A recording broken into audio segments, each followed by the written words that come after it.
Hey, my name's Jake Nicholson. Welcome to my YouTube channel. In this video, I want to give you an update on Rightmove's data.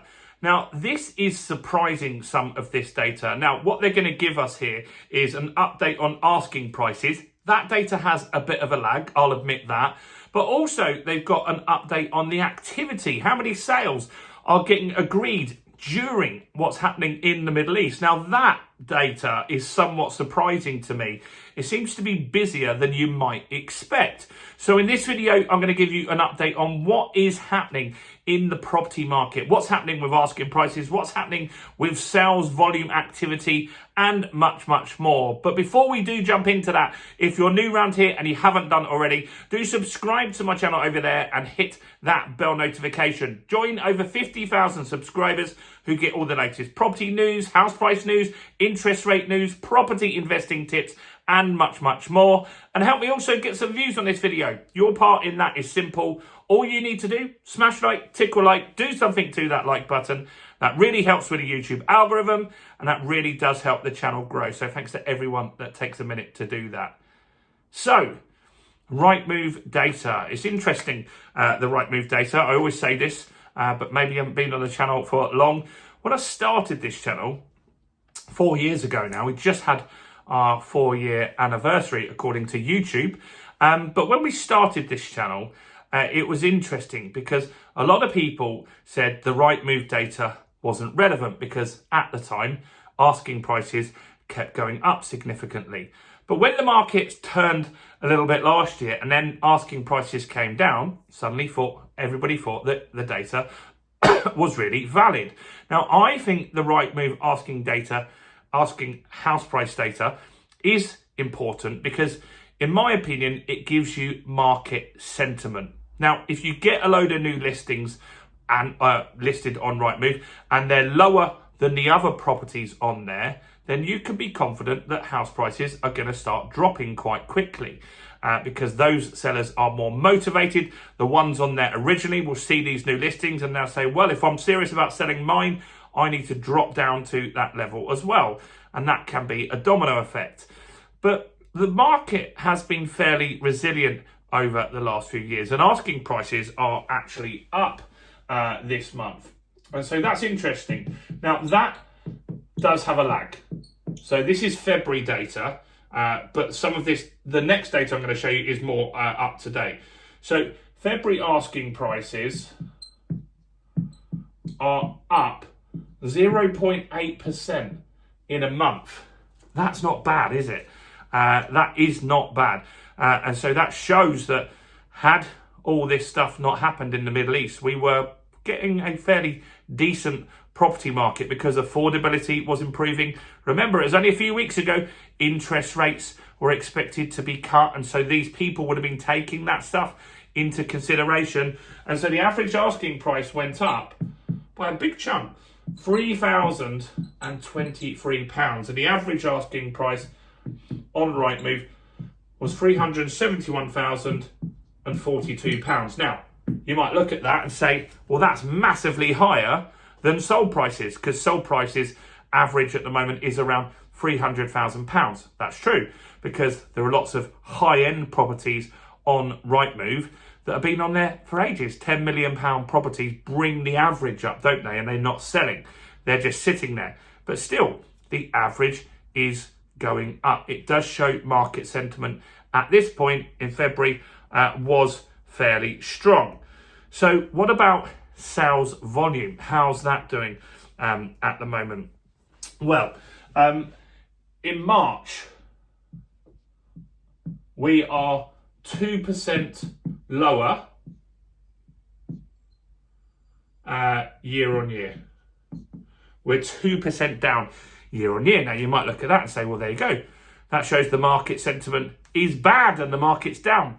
But not really, because if you think about this time last year, there was a lot of deals that were getting rushed through because you had the stamp duty increase on the 1st of April. And so last year, January, February and March was exceptionally busy.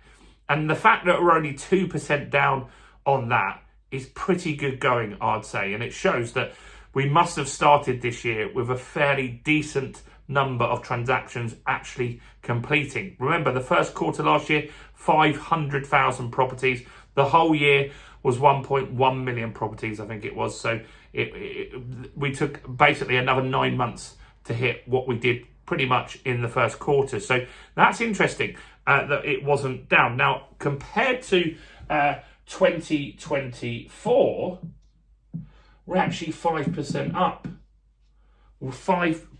Not 2025, 2024, we're actually 5% up. So the market has done fairly well this year to start with.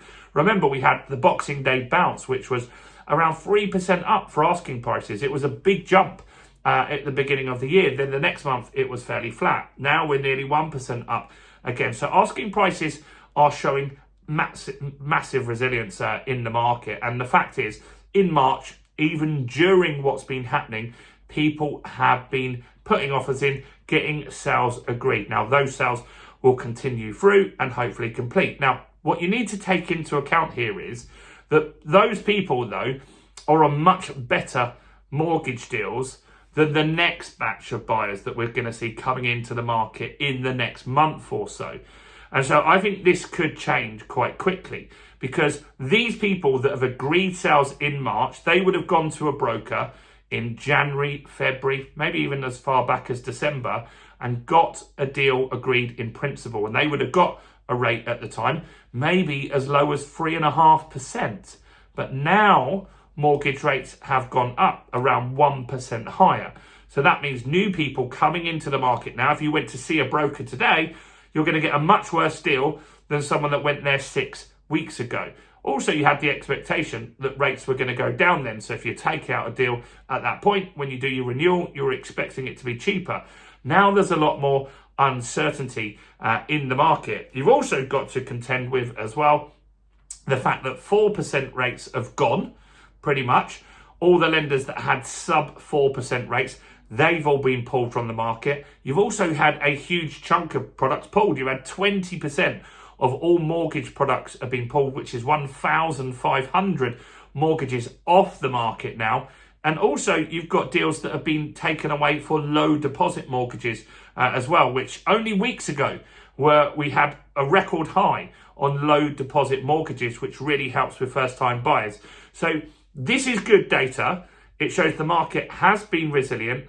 But what I'm trying to get across is that these people were already in the market.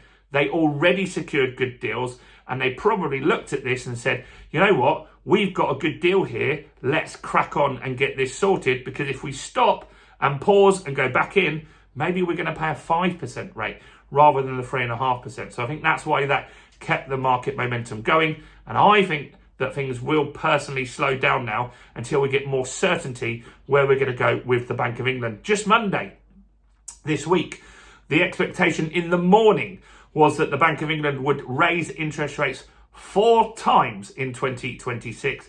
That has now changed since Trump gave this 5-day peace pact, or whatever it is that he's trying to do for 5 days. That meant that the markets now expect 2 interest rate increases in 2026. So it's all over the place at the moment. It's very, very hard to do business. And I think that will slow the market down, because I think some people are just going to struggle to get money in the short term. Let me know what you think about this. Anyway, it was good to see. We were doing quite well, but how things have changed, in my opinion. Do like the video and subscribe. And if you're a landlord and you haven't taken this yet, or a tenant, and you want to know what you should be getting from your landlord, more than 1,000 people have downloaded this. This is the official Renters' Rights Act information sheet from the government.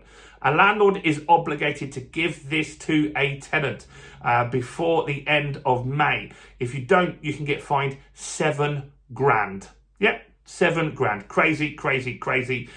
So get a copy of that. It's free. I'll put it in the description. Download a copy and check it out. Do check out all the other content as well on the channel, including this video right here.